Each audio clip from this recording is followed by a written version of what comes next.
Alright, Mud, this is my cheat sheet for Wednesday, January the 4th. Wow, what a difference 8 votes can make, right?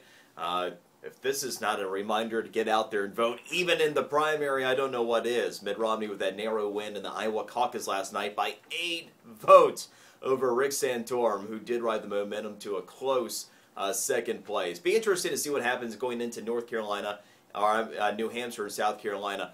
Mitt Romney has an overwhelming lead, about 30% lead in New Hampshire.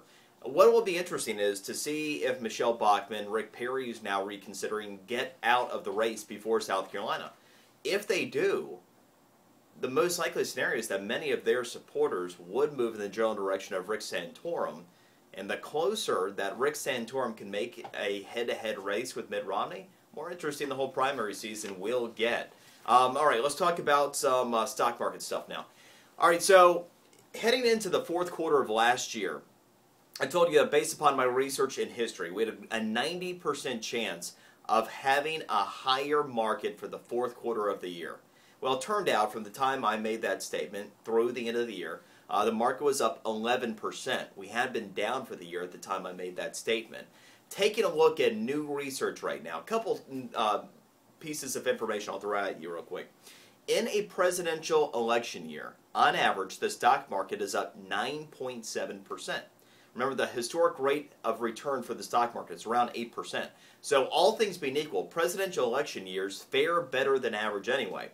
Here's something else significant to look at.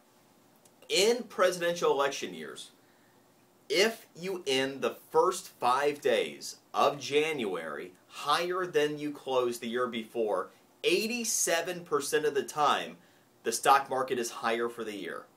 33 out of 38 times, we have seen the stock market higher in that scenario. And the average rate of return in those years is 14%. So a couple of things to look for. Do we end the first 5 trading days of January higher than the year before? If so, the overwhelming odds, 87%, are that we're going to have a higher year and that the market on average will return 14%. So if you're watching that closely, here's some things I want to give you a heads up on. First off, my apologies. I was right on oil prices heading higher at the end of the year. I was wrong on that translating into higher gas prices heading into the holidays. So, sorry about that. Here's what I can tell you. Oil prices continue to remain over $100 a barrel. That is absolutely going to translate into gas prices by spring. When you take a look at the analyst estimates right now, I don't see an analyst out there who doesn't expect us to hit $4 a gallon nationally sometime this spring.